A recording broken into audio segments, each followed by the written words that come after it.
A consciência não é algo que se passa dentro de mim. O que se passa dentro de mim são os meus processos mentais. A consciência é a relação que eu estabeleço com um objeto. Por exemplo, se você mostra um retrato de uma mulher pelada para um sujeito e você vê que tem uma reação cerebral, você está supondo que a reação cerebral foi causada pela visão deste retrato da mulher pelada, uma excitação sexual. Se você mostra uma coisa horrível, ele tem uma reação de desagrado, e isso aparece também, vamos dizer, numa reação neuroquímica qualquer. Mas note bem, essas duas coisas continuam separadas. Aqui está o retrato que eu mostrei e lá estão as reações neuroquímicas. Qual é exatamente a conexão? Não se sabe. Você pode dizer que uma coisa causou a outra, tá certo? Mas a visão que o indivíduo teve daquele retrato que lhe foi mostrado continua invisível no cérebro. Né? O indivíduo vê aquilo, mas diz, bom, mas aonde no cérebro aparece essa imagem? Isso simplesmente não existe. Né? Existem reações neuroquímicas que você supõe que são causadas. Agora, dizer que uma coisa é causada por outra externa não quer dizer que você viu esta coisa na própria reação neuroquímica. Ou seja, a consciência não é visível no cérebro de maneira alguma, a consciência não se materializa. A matéria se conscientiza, a matéria se torna conteúdo de consciência, tá certo? Mas a consciência não se materializa em parte alguma para que você possa observá-la. O que você observa são reações neuroquímicas, e só. Hein? A ligação da coisa vista com a reação neurocerebral não é direta, ela passa por uma série de mediações, os órgãos dos sentidos, os canais neuronais que levam até o cérebro, etc, etc, etc. De maneira que continuamos com o mesmo problema. A consciência não é visível materialmente em parte alguma. Ela pode ser causada por processos materiais. Então, estamos admitindo isso. Mas ser causada por uma coisa não é a mesma coisa que ser visível nela, né? Ser observável nela. Portanto, toda teoria de que a consciência é causada por um mecanismo neuroquímico, a demonstração dessa teoria é indireta. Nunca é por uma observação direta, como é direta a observação que nós temos da matéria. Né? Uma ativação maior das áreas visuais não me informaria, por exemplo, se o sujeito em observação está vendo um gato ou a foto de um gato, uma mulher nua ou um quadro de mulher nua, um prato de comida ou a imagem do prato de comida no menu do restaurante. As reações neuroquímicas serão exatamente as mesmas. Né? Então, significa o seguinte, que do ponto de vista neuroquímico, não há distinção entre ilusão e realidade. Ora, mas nós só podemos falar de conhecimento e, portanto, de consciência quando há alguma apreensão da realidade.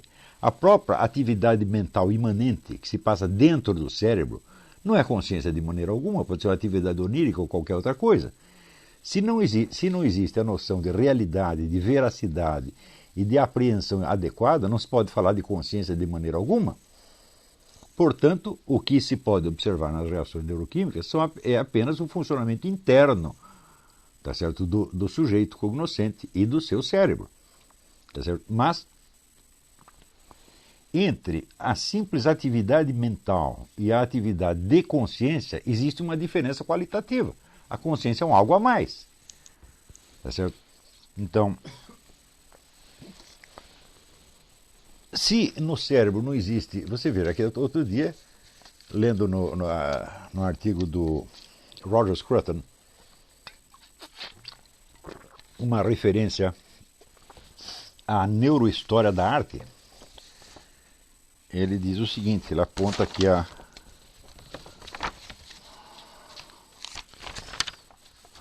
está aqui.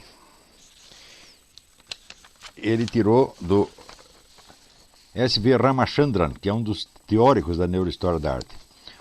Note bem o que diz o sujeito. O propósito da arte, seguramente, não é apenas pintar ou representar a realidade, pois isso pode ser realizado perfeitamente com uma câmera. Mas enfatizar, transcender ou até distorcer a realidade.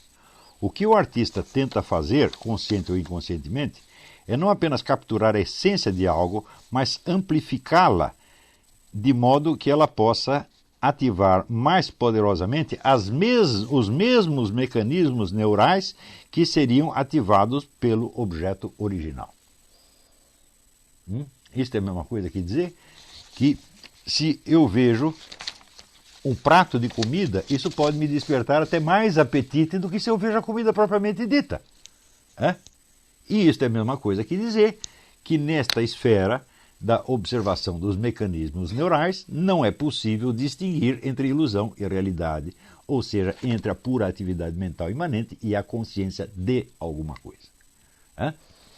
Ora, um indivíduo que na realidade, que na prática não fosse capaz de distinguir entre um prato de comida e a foto de um prato de comida, seria evidentemente um doente mental. Isto quer dizer que, deste ponto de vista, entre a atividade de um doente mental que está completamente envolvido na sua ilusão interna e a atividade normal de uma pessoa que discerne algo da realidade, esses dois planos não são distinguíveis. É exatamente disso que eu estou falando. Mas se não existe essa distinção, então só o que se pode estudar do ponto de vista neural são atividades mentais ou cerebrais, como que não a consciência. Mas o sujeito que não fosse capaz de... Faltou aqui um sujeito que não fosse capaz de apreender instantaneamente essas diferenças estaria condenado a perecer por absoluta incapacidade de lidar com o ambiente físico em torno.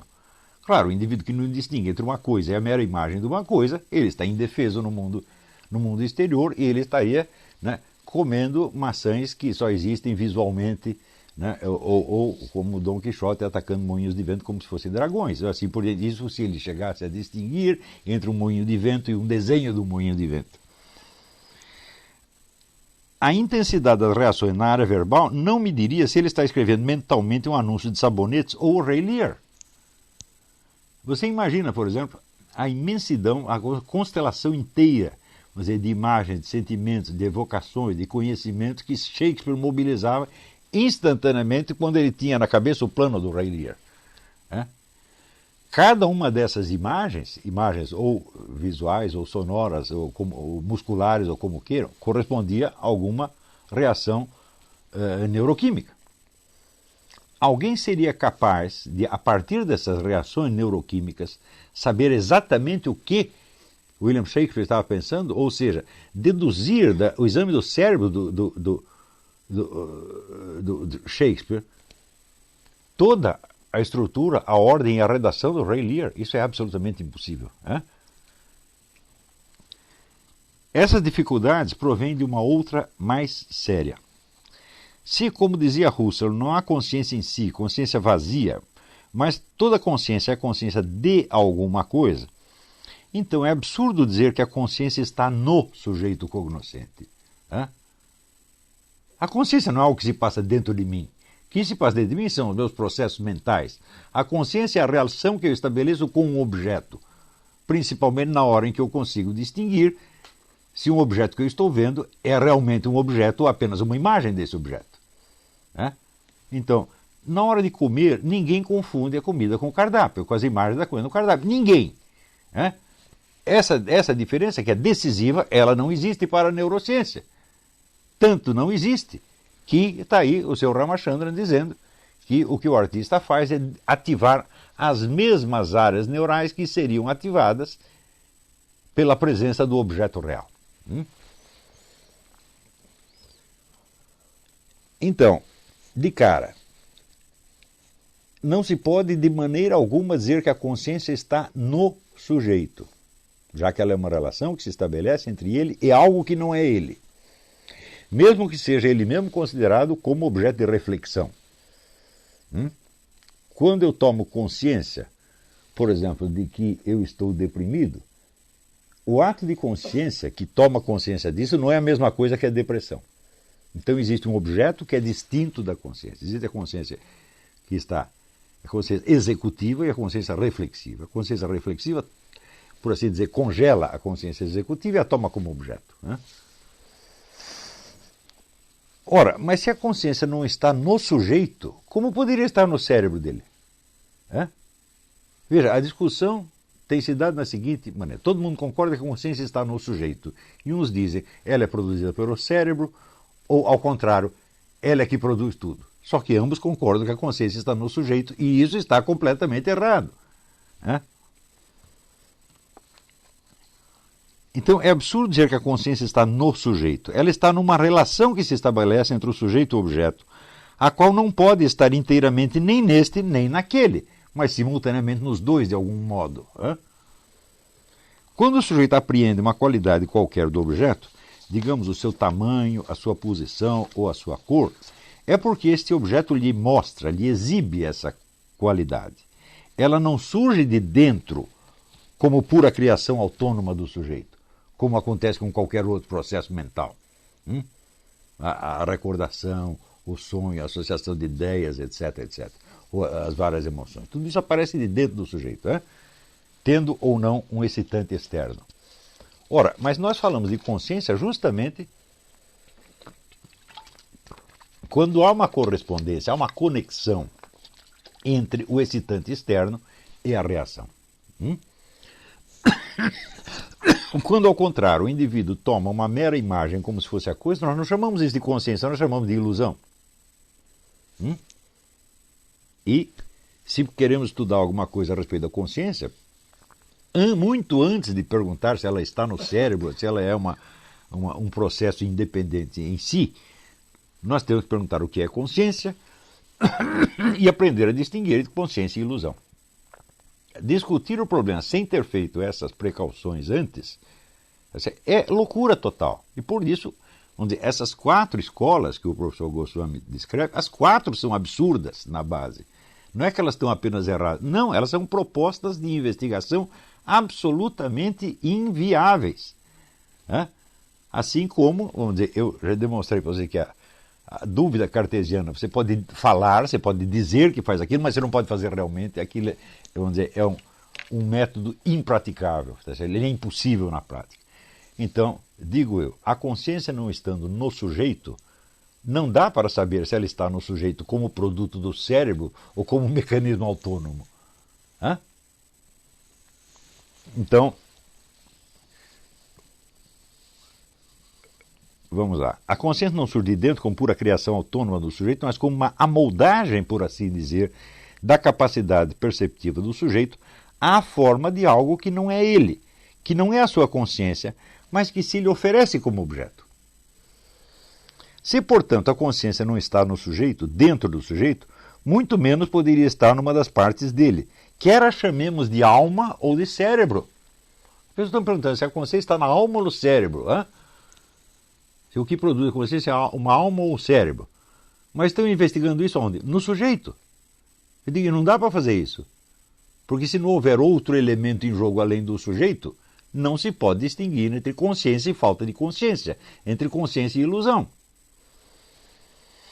Se denominamos psique o conjunto das atividades internas imanentes da alma ou do cérebro, é evidente que a consciência só aparece uma vez transposta a fronteira em que a psique se transcende, se supera e alcança um objeto. Então, por exemplo, se eu vou fazer uma conta de 2 mais 2, tá certo? O meu cérebro pode inventar qualquer resultado possível. Porque para inventar resultados, ele opera livremente das quantidades envolvidas no cálculo.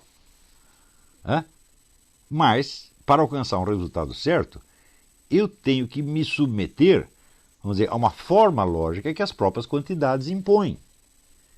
E daí eu acerto e digo que são 4. Então, este é um ato de consciência, antes não apenas um ato mental. Então, o que está havendo? Está havendo uma confusão entre a psique e a consciência.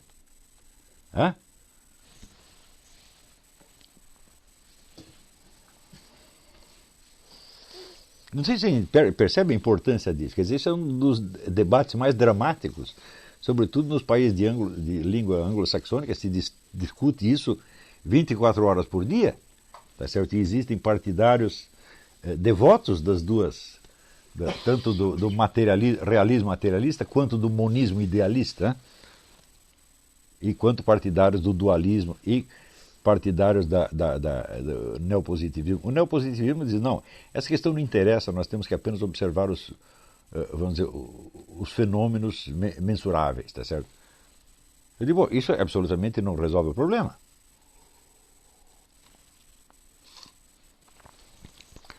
mesmo admitindo-se ad argumentandum, quer dizer, para fins de argumentação, que todas as atividades da psique sejam determinadas pelas do cérebro, que sejam, portanto, em última análise, materiais regidas pelas leis da físico-química, e que, por outro lado, não haja no mundo objetos senão materiais regidos por essas mesmas leis, a consciência, isto é, a relação que se estabelece entre psique e objeto, no ato em que aquela toma conhecimento desse, continua perfeitamente imaterial. E não pode estar fisicamente presente nem no sujeito, nem no objeto. Ou seja, se nós provarmos que todas as atividades psíquicas, sem exceção, são fenômenos causados pela atividade cerebral, que é tudo epifenômeno do cérebro, nós só poderíamos falar de consciência a partir do momento em que essa consciência apreendesse algo da forma de um objeto que não é ela. E esta consciência, ou seja, esta relação entre a atividade mental e a forma do objeto que ela apreende, continuaria perfeitamente imaterial. Então, se eu mostro um quadrado para um sujeito e ele vê o quadrado, isso quer dizer que a percepção que ele está tendo é produzida na sua mente, pode ser produzida pelo cérebro ou pelo espírito, como queira, mas é produzida internamente nele. Tá certo? Mas ela só se torna consciência se ela apreender a forma do quadrado como o quadrado realmente é. Se ao olhar o quadrado ele vê um triângulo, um losango ou um retângulo, ele está tendo uma ilusão. É uma coisa que se passou apenas dentro dele porque não corresponde ao objeto. Então isso quer dizer, a consciência, na medida em que ela é uma relação entre a atividade mental e a forma do objeto que se lhe apresenta, ela não pode ser material de maneira alguma. Porque senão seria preciso que este objeto estivesse materialmente presente no cérebro. E é evidente que o cérebro é um objeto pequenininho e nem todo o universo pode caber dentro dele materialmente. Isso quer dizer que essa relação, essa identidade, de uma forma mental e de uma forma física presencial, ela por si não pode ser material. Quando vejo um gato, temos aí um sujeito presente que admitimos ser totalmente material e regido por leis materiais. Então, um sujeito presente que admitimos ser... Vamos raciocinar assim, argumentando, não é? Então, o sujeito humano, ele é material, todo o funcionamento mental dele tem causas materiais, é causado pelo cérebro e ponto final. Admitimos isso. Porém, tem um gato, ou seja, um objeto igualmente material regido por essas mesmas leis. O ato psíquico pelo qual percebo o gato pode também admitidamente ser determinado pelo funcionamento material do meu cérebro e dos meus órgãos dos sentidos. Mas a coincidência, a identidade total ou parcial entre a forma da coisa percebida, tal como se apresenta no meu cérebro, e a forma do objeto que a mim se apresenta como gato, não pode em si mesma ser material. Nenhuma igualdade ou identidade é material. Se aqui tem um ovo, ali tem outro ovo.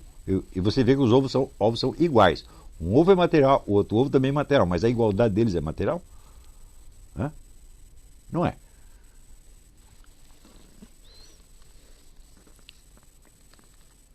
Não pode perceber ser material, pois para isso teria de ser ela própria um objeto. Para que a identidade fosse material, ela mesma teria que ser um objeto e ser percebida como tal materialmente no espaço, o que não é o caso. E a semelhança de mim e do gato ocupar um lugar no espaço. Ora, é só essa identidade que garante que vi um gato real e não apenas produzi um gato imaginário no interior da minha psique. Ou seja, é a coincidência da imagem que eu vejo e do objeto que está diante de mim que me permite diferenciar entre um gato e um desenho de um gato. Ou entre um gato imaginário e um gato real. E é isto que eu chamo de consciência. Consciência não é só percepção ou sensações. A consciência é um julgamento que está embutido na percepção e que lhe diz, isto é real. Ou seja, quando você percebe a coisa como real e não apenas como imagem.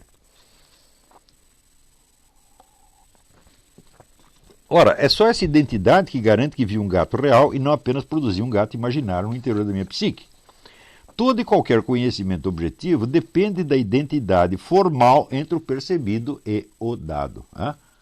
Essa identidade formal quer dizer que você vê um quadrado como quadrado, você vê um gato como gato e não como desenho de gato, e assim por diante. Mais gravemente ainda, de todas as relações possíveis que se possa estabelecer entre a psique e o seu objeto, Nenhuma, absolutamente nenhuma pode ser dita material, pois para isso teria de ocupar um lugar no espaço e ser percebida ela própria como um objeto. E a relação dela com a psique cognoscente seria um novo objeto espacial e assim por diante, indefinidamente. Então, eu vejo um ovo, outro ovo e percebo que são iguais. Os ovos são materiais, a minha percepção deles é material, porém a identidade entre eles, a igualdade deles não é material. Para que ela fosse material, ela teria que ser percebida no espaço como os ovos. Só que, para isso, teria que haver também uma identidade entre a identidade e a minha percepção de identidade, e assim por diante indefinidamente.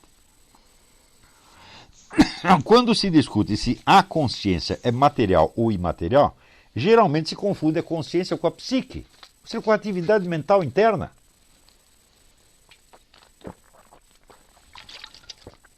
Esta última talvez possa ser inteiramente explicada pelo funcionamento do cérebro, mas quando saltamos da esfera da psique para a da consciência, estamos falando de uma relação com objetos que transcendem a esfera da psique. Aliás, ser real significa exatamente isso. É algo que não foi criado pela minha psique. É algo que eu recebi, que eu percebi, seja no mundo externo, seja em mim mesmo. Por exemplo, quando eu me recordo do meu passado, eu não estou produzindo este passado agora. Por exemplo, vamos supor que eu sofri um acidente e tive que amputar uma perna. Eu me lembro disso. E eu me lembro do tempo que eu tinha a perna, mas isso não me devolve a perna agora. Estão entendendo a diferença, vamos dizer, entre consciência e percepção? Ou consciência e atividade mental? Na minha atividade mental eu ainda tenho a perna, mas eu não posso percebê-la como real agora. Eu a percebo como real num passado que eu não posso modificar. Portanto, aí neste caso, eu mesmo me transformei num objeto dado. Tá certo? O meu passado é uma coisa dada e não produzida. Tá certo?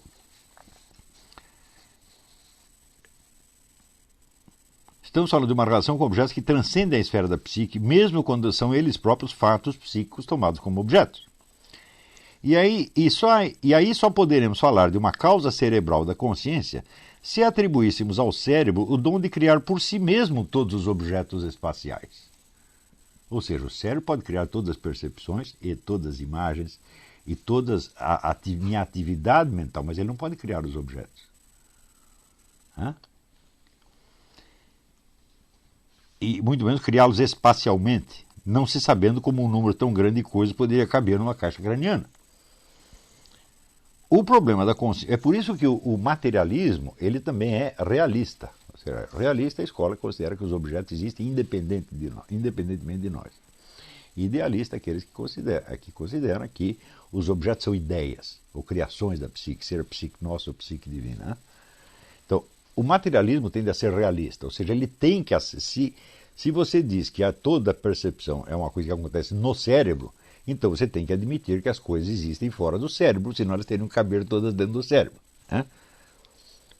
O problema da consciência, portanto, não pode ser resolvido pelo estudo da psique ou do cérebro. Ele remete a um mundo de identidades e diferenças formais que em si mesmas não podem ser materiais nem ocupar um lugar no espaço.